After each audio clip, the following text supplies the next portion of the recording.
Assalamualaikum warahmatullahi wabarakatuh. Sampurasun wargi dulur baraya sadayana tepang danguri sareng simkuring Mang Ian Kidemang Gunung Halu teh ageningannya dina acara anu manehnya eta dongeng Sunda. Dongeng zaman kiwari ala kiwari anu nyarioskeun lalakon kahirupan mangsa bihari atanapi kabaheulaan.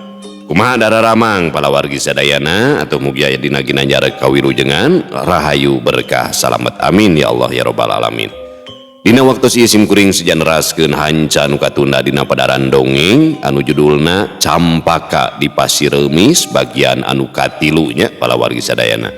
Ieu mah dongeng tos di pedar ieu teh nya. Janten dugikeun ka tamat gitu kantos di live-keun tapi teu kantos di-upload kana YouTube atanapi Facebook tah ayeuna bari ngantosannya update-na dongeng saninten Mas sareng Dewi Sekartaji kusim kuring dipidangkeun ieu dongeng Campaka di Pasir Remis nya pala wargi. Kumaha tu salajengna ilalakon wardi teh ulah ka mana-mana tetep manco di channel YouTube-na Dongeng Sunda Mang Ian. Namun saat tacana dilajeng kade ulah hilap anu tacan subscribe kana YouTube-na Dongeng Sunda Mang Ian mangga di subscribe heula supados tiasa kenging notifikasi kanggo satiap jejer carita nu salajengna oge nu sanesna. Anu parantos subscribe simkuring ngaturkeun ibu nunak saketika bingahan atuh mugi asing tiasa janten rencang nu ngahibur ka pala wargi sadayana nya. Kanggo ibu-ibuna bari masaknya segegerohna, kanggo bapak-bapak bari nyantai nyi kopinya. Oh bulan puasa ketangnya batal. Wengi we oge di padamelan bari ngajait bari motong obrasna nya di tempat konveksi di tempat cukur di pasar di pabrik di kantor di tempat bangunan di perjalanan pokona makum kadulu-dulu nu aya di lemur baraya nu aya di kota oge di pangumbaraan kumargi teu sakedik wargi-wargi urang nu aya di luar daerah bahkan di luar negeri sok mararanco dina Dongeng Sunda Mang Ian teh. Apunten dina nguploadna nya kamari teh anu episode kahiji rada gagal gitu dina ieu teh. Tapi tos dilereskeun gitu kan tun di-upload. Ayeuna 3 nya janten nu di-upload teh episode kadua heula gitu. Sakali dihapunten nya bala wargi sadayana.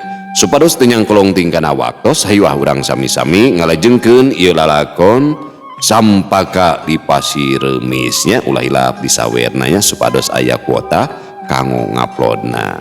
Mangga kaparayun sadayana wilujeng ngadangukeun prung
marengan wanci sareupna dur sora bedug gadenge ti masigit tangarapikeun sakumna umat Islam waktuna ngalakonan ibadah salat maghrib.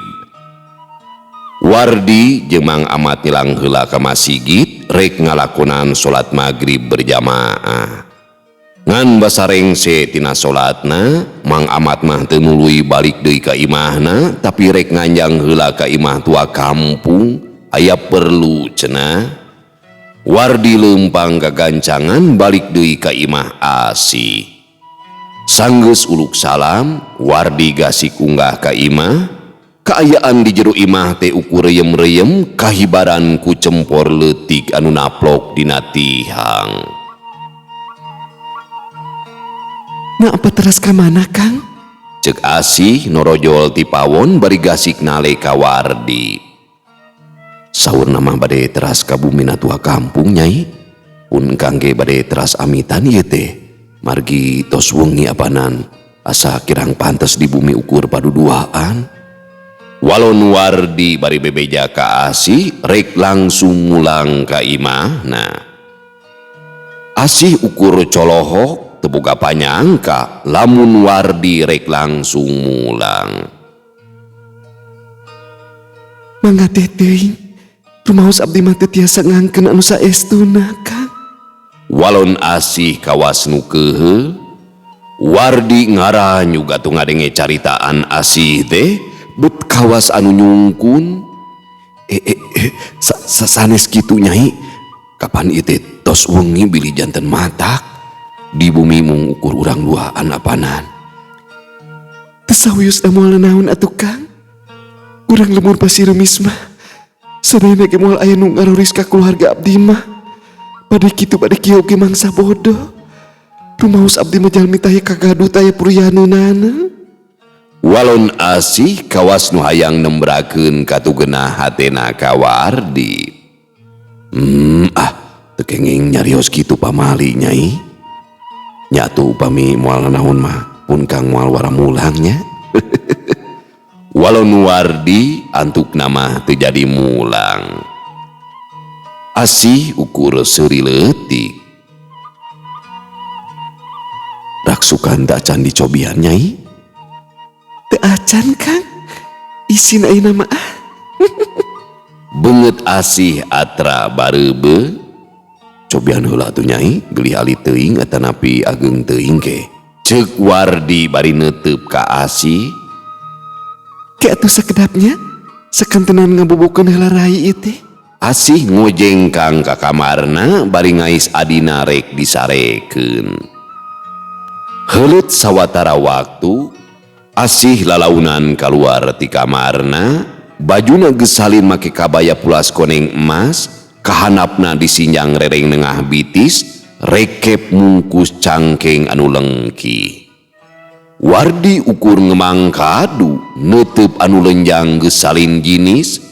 Najan ukur salin papakean, tete lah geus mawa sima kanu makena.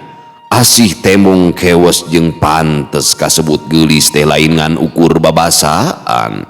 Hantem diteuteup ku Wardi, Asih jadi samar polah ngarasa era parada.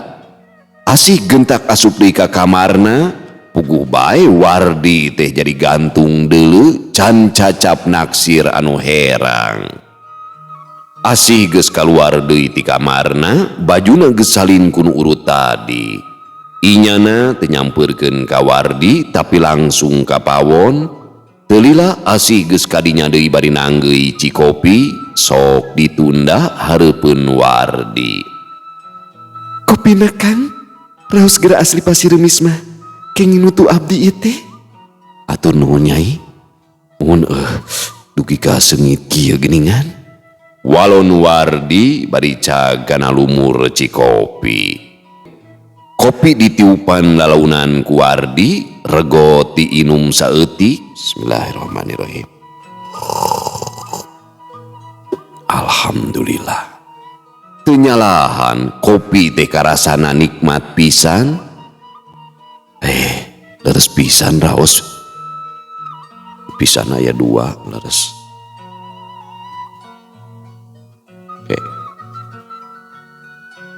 Leres raos pisan Nyai. Upami seueur mah hoyong ngalironan candakeun karo rompok. Seueur mah teu ieu teh Kang. Namun saumpamina kanggo sakalian ti nyuhun mah aya ieu teh. Walon Asih bari ngablenyeh seuri. Atur nuhun pisan Nyai. Ceuk Wardi deui bari neuteup ka Asih. Trup 2 teutupan pabentrok meh bareng pada jinis pating belenyeh seuri. Antuk nama 2 nana aluprek ngobrol, sakapeung silih gonjak saruka nakeranan. Boh Wardi atawa Asih boga rasa nu sarua ngerasa deukeut sok sanajan anyar lawung. Mun teu kahalangan ku mangsa peuting, sigana mah betah ngawangkong cacap nepi ka subuh. Basa Wardi amitan rek mulang, asa seunggah sungkan rek paturai. Samemeh ninggalkeun imah, Wardi geus kedal janji rek nepungan deui Asih ka lembur Pasireumis.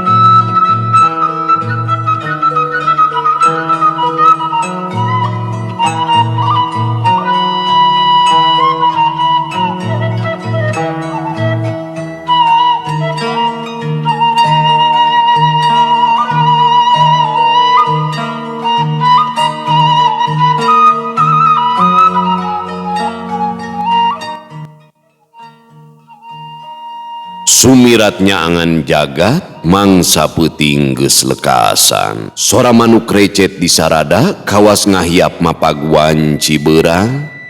Wardi jeung Uhro geus sagedang dan rek indit ka lembur munjul. Samemeh indit, Wardi nyelang heula nepungan Asih ka imahna. Wardi hayang jonghok heula jeung jinisna, sakalian amitan ka Mang Amat bapana Asih.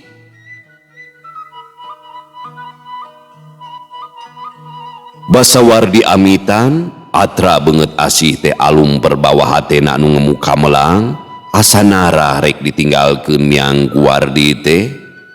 Dijajab ku paneuteub Asih, Wardi jeung Uhro ninggalkeun lembur Pasireumis. Teu kacatur di jalana, Wardi jeung Uhro geus nepi ka lembur munjul. Bah arga ka Cidabungahna mireungeuh dagangan Wardi ludes taya nu ngari, pon kitu deui dagangan bah arga sarua deui taya nu nyesa. Samemeh balik ka lembur lengkob, bah arga mere buru ka Uhro, kitu deui kanu boga imah sarua dibere duit ku bah arga. Sanggeus amitan kanu araya di dinya, bah arga jeung Wardi arindit ninggalkeun lembur munjul. Gancangna carita, geus aya kana samingguna Wardi aya di lemburna. Wardi can bisa yang deui barang mapai lembur balantik dagang papakean, anu jadi sabab nama bah arga can mulang ti dayeuna. Ti lembur lengkob ka dayeuh teh kawilang jauh, aya kana poena lalampahan ku badarat. Keur miceun ka keselna, Wardi sok pirajeunun indit ka leuweung ngadon ngalasulu. Ari indungna Wardi tara ka mamana ukur numpi we di imah, sakapeung sok nyieun opak atawa ranginang jualeun ka warung. Bapana Wardi anu katelah bah adim gawena ngurus sawah, kalan-kalan sok ka kebon miara palawija. Wardi oge boga ingon-ingon kayaning domba jeung hayam, najan teu loba tapi aya pakeun nalika kajurung ku pangabutuh. Sakira wanci haneut moyan, Wardi keur ngagedi gue mapai jalan pakebonan, inyana indit ka leuweung rek ngadon ngalasulu. Ngalasuluhna lain waran atawa nutuhan dahan kai, tapi mulungan pangpung garing anu rajeun murag. Teu lila di antarana, Wardi geus anjog ka sisi reuma. Wardi rutret nengetan kayaan di dinya. Susuganan bae aya pangpung murag, tapi woleh teu manggihan ukur aya pangpung anu geus baruruk. Wardi terus bae mapayan reuma, tapi nya kitu ukur manggihan pangpung regang laleutik. Antukna mah Wardi teh ngurusuk ka jero leuweungna. Kaayaan di dinya harieum jeung cara neom ku kekepna tatangkalan anu jarangkung. Pon kitu deui cahaya panon poe kahalangan ku rajegna tangkal kai anu dauna kerep. Wardi ngasrukna beuki ka tengah leuweung. Baju jeung calana Wardi geus jibruk ku cai reumis. Reg Wardi eureun heula tina leumpangna. Panonna nyidikeun kalebah rungkun saliarahanapun tangkal kai anu jangkung sarta gede dauna kacidagi bugna, atrap pisan katingali ku Wardi pangpung garing baradag ngagunu kacidalobana. Wardi teu sirikna surak atuh awahing ku bunga. Wardi gancang ngalugas bodogna, pangpung anu ngagunuk nungtutan diteuk-teukan, sok sanajan garing pangpungna baraseuh ku cai ibun. Lamun rek dibelah teh kudu dipoe heula sangkan teu meludug haseup. Wardi jongjon we motongan pangpungna teu nolih kana kesangna nu geus ngagarajag, teu lila di antarana pangpung geus namru karimeungkeutan ku tali. Wardi nyokot tali awi meunang ngawengku, su pangpung teh nungtutan diasupkeun. Heuleut sawatara waktu suluh geus rengse dibeungkeutan, regeyeng suluh ditanggung make pangbagol. Kareke meunang sababaraha lengka, Wardi gentak ngecageun deui bogolan suluhna. Atrap pisan kadenge ku Wardi sora suku anu ngasrak ninca kana dangdaunan gararing. Ari eta sora teh bijilna ti jero leuweung beh landeuh anu kacida harieum sarta kekep ku kakayon. Beungeut Wardi ngadadak sepa awahing ku sieun. Wardi culang cileung neangan rungkun buni anu sakirana bisa dipake keur nyumput. Kabeneran di beh katuhun Wardi teh aya tangkal karinyuh anu ngayang-ngayang sarta ngadapuran. Suluh gancang dipanggul deui dibawa ka jero rungkun karinyuh. Wardi nyempo dina kekepna daun karinyuh, ceulina rarancung ngadedengikeun sora suku anu mingkin dieu teh beuki deukeut. Jantung Wardi ratug tutunggulan, kasieun geus ngalimpudan dirina, awahing ku sieun katohian ambekanana ge dipegeg sangkan teu kadenge renghapna. Sora kalakai katincak teh beuki atra atuh kadengena. Korosak, korosak, sora suku nincak kalakai beuki deukeut asa nompo hareupeun Wardi. Awak Wardi tangka ngadegdeg awahing ku soak. Tapi banget ku panasaran, lalaunan dengan Wardi nyuaikeun daun karinyuh. Panon Wardi nelek-nelek ka palebah datangna sora. Gebeg Wardi ngaranjug, panonna molotot meh teu ngiceup. Ti palebah datangna sora geus ngabedega tangtungan jalma nu awakna harelung jangkung, buukna jabrig, ari beungeutna kereng hideung pikasieunun. Dina cangkengna olegreng bedog panjang ngalempai meh satuur. Panon eta jalma mureleng, gular giler kawas aya nu keur diteangan. Osrak, osrak, lalaunan eta jalma leumpang deui. Ngan aya nu aneh lantaran suku kencana teh kawas nu digusur teu ngalengka. Awak Wardi beuki ngayek-yek, kesang tiis geus juuh maseuhan sakujur awakna.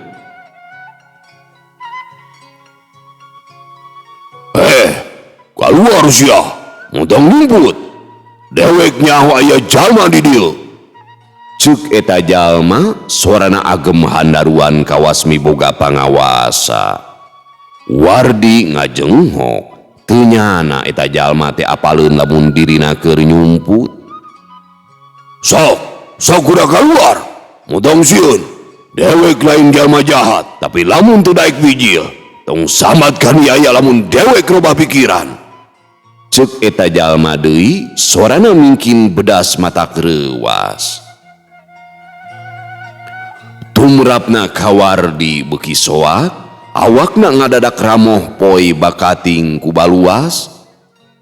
Sok, udah keluar sia. Si lalaki hohoak deui, awak Wardi karasa leuleus meh taya tangan pangawasa. Jung Wardi cengkat meh-mehan ti jengkang awahing kulungse.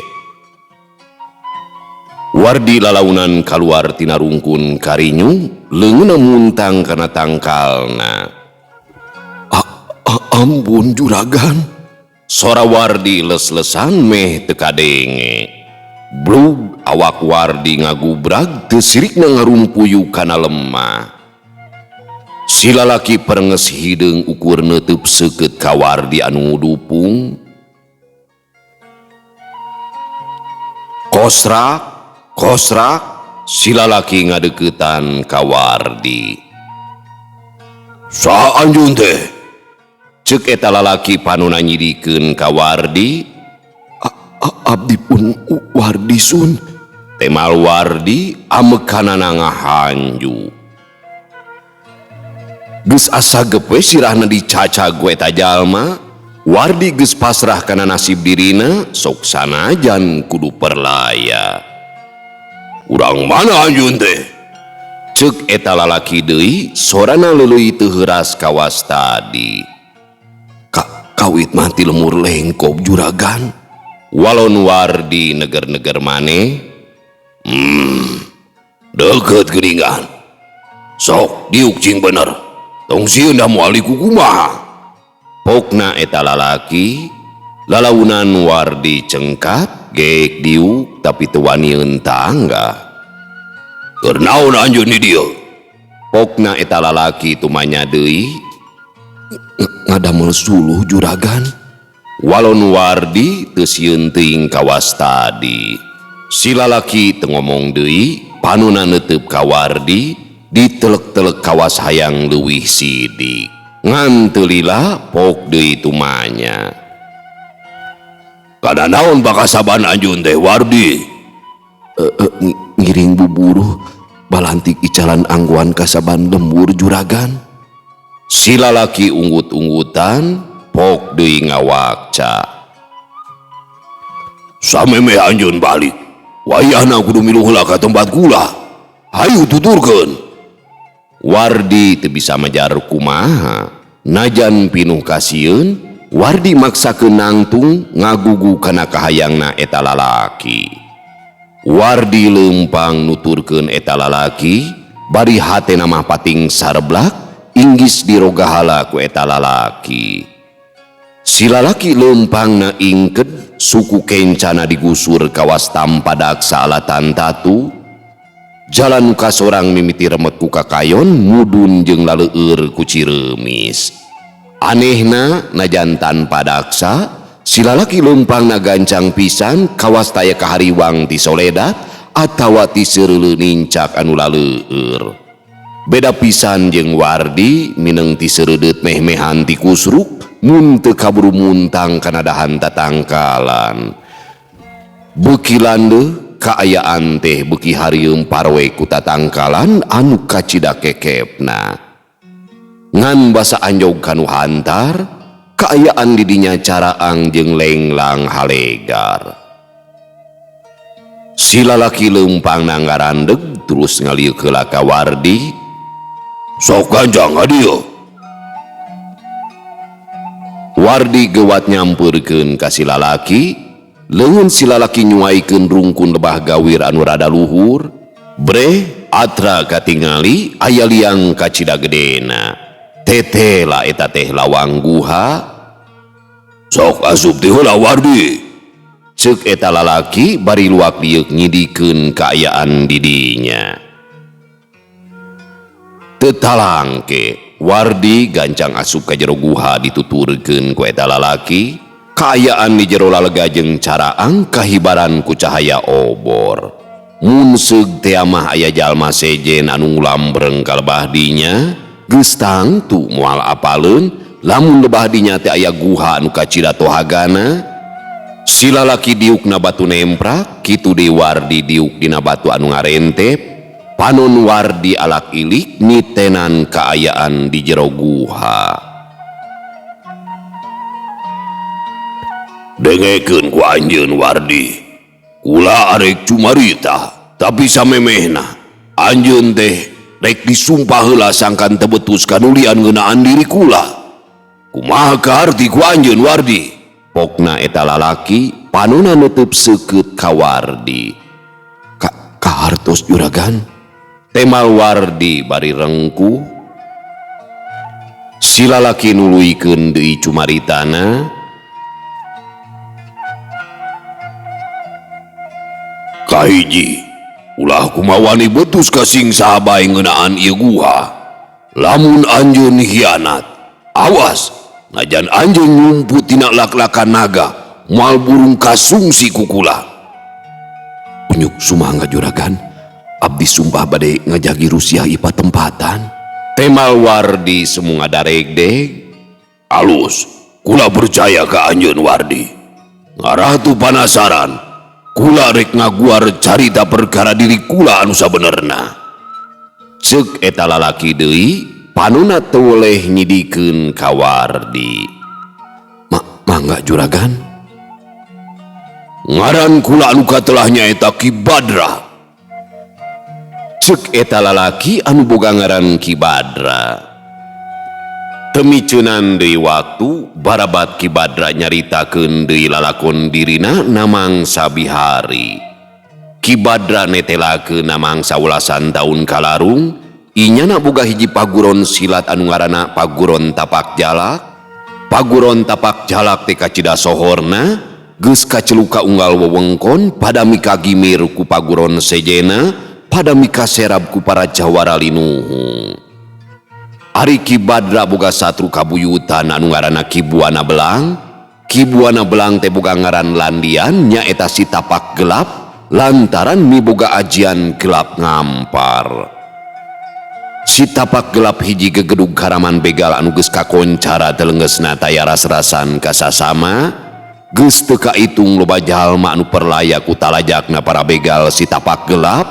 Lamun aya kajadian Rajapati di hiji wewengkon, geus tangtu si Tapak Gelap anu jadi ulon-ulona. Nepi ka hiji waktu, Ki Badra ngajorag ka paguron si Tapak Gelap, keur duanana rago tarung silih pentangkeun pangawasa silih jajal kasaktena. Antuk nama si Tapak Gelap teh kasoran teu mampu ngayunan kasakten Ki Badra. Hanya akal si Tapak Gelap kaburu ngejat teu kungsi kacerek ku Ki Badra. Marengan eueuhna si Tapak Gelap, kaayaan lemur teh jadi tingtrim, tara kabejakeun deui aya balad begal anu ngaranjah ka pilemburan. 2 tahun ti harita kapadepokan Tapak Jalak teh kadatangan si Tapak Gelap anu ngahaja ngajorag ka Ki Badra.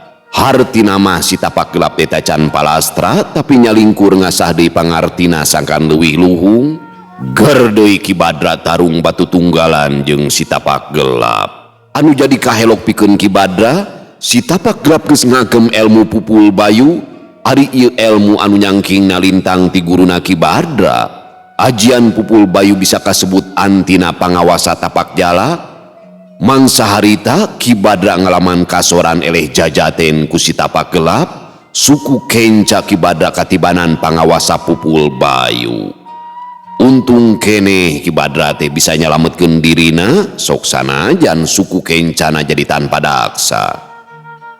Tiwangkit harita Ki Badra abur-aburan pipindahan tempat sangkan teu kasungsi ku si Tapak Gelap jeung balad-baladna. Ki Badra antuk namah bisa nganyahwankeun lamun batur saguruna anu ngaranna Mad Urip geus hianat ka Ki Badra. Mad Urip geus sapongkol jeung musuh gerotna Ki Badra nyaeta si Tapak Gelap.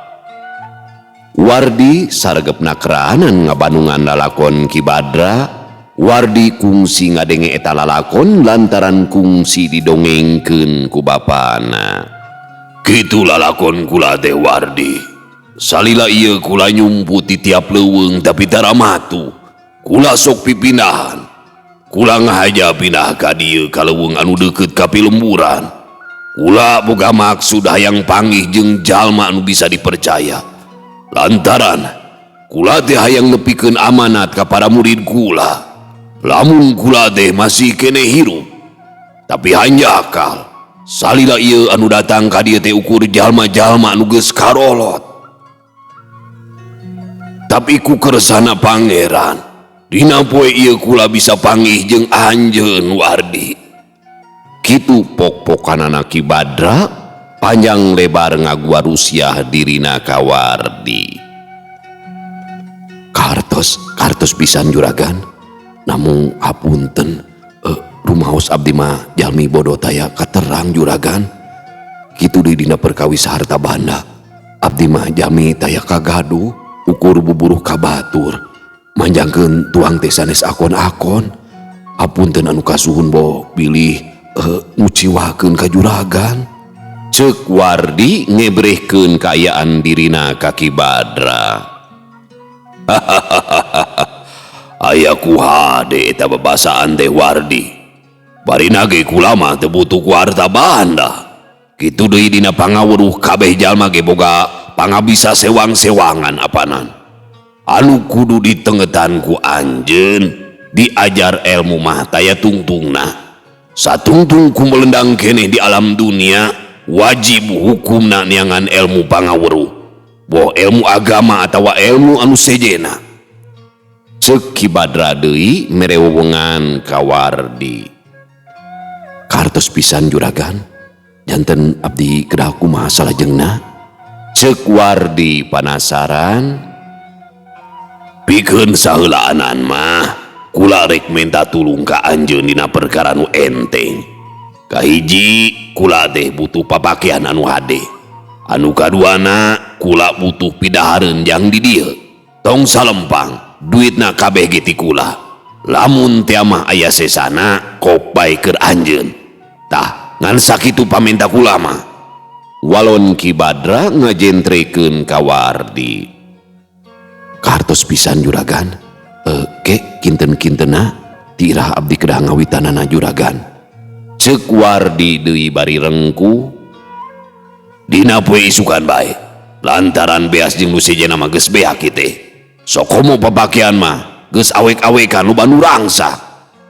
Kedaguan sakedeung Wardi. Kula ari kacai heula nya.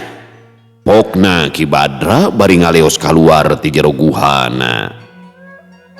Tekung silila Ki Badra geus kadinya deui. Wardi tangka colohok. Lantaran beungeut Ki Badra teh geus robah, anu asalna kereung hideung teh ayeuna mah jadi bodas bersih, tembung simak pangabaranana, cirining tangtungan jalma anu luhung ku pangarti. Gereng hideung sote ngahaja keur nyamur sangkan teu kasungsi ku jalma sejen.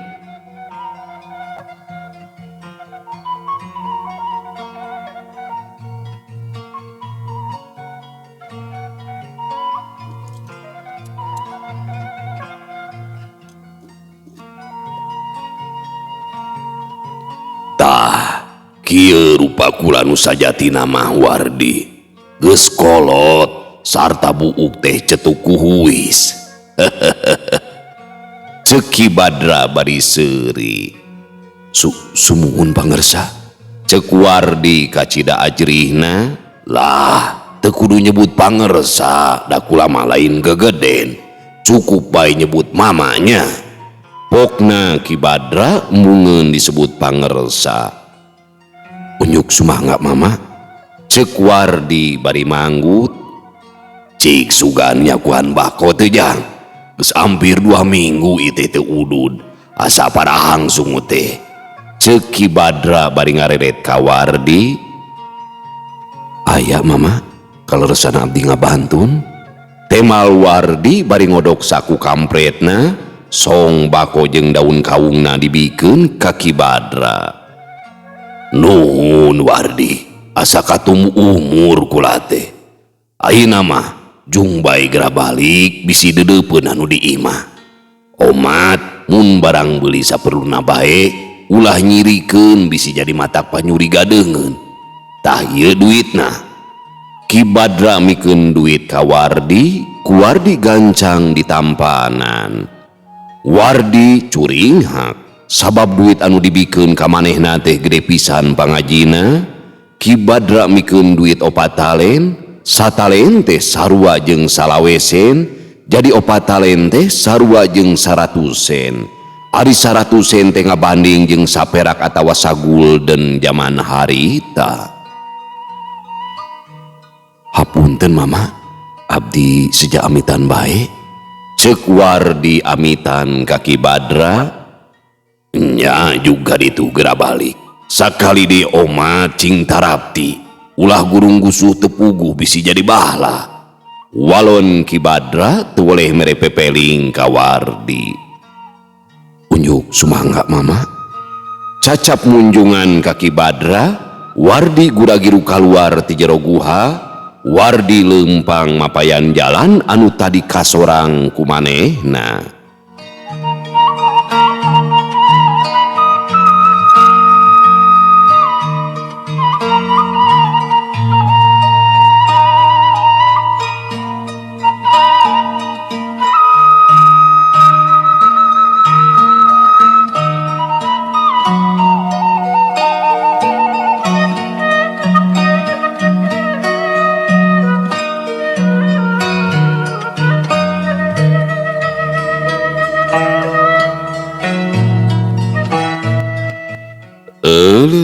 pamiarsa sadayana waktosna parantos teu nyekapan deui geuningannya cag urang tuna ilalakon wardi teh sareng saha nu sabenerna ieu Ki Badranya masih sosok misterius gitu. Insyaallah bakal kabuka dina episode-episode anu salajengna. Sakitu anu kapihatur hapunten anu kasuhun bobot sapanon carang sapakan cag urang tuna dihanyuang siang urang teuneun dihaneulem sieum paranti nyokot ninggalkeun mangsa datang kasamper deui. Wallahu muwaffiq ila aqwamit thoriq. Wassalamualaikum warahmatullahi wabarakatuh.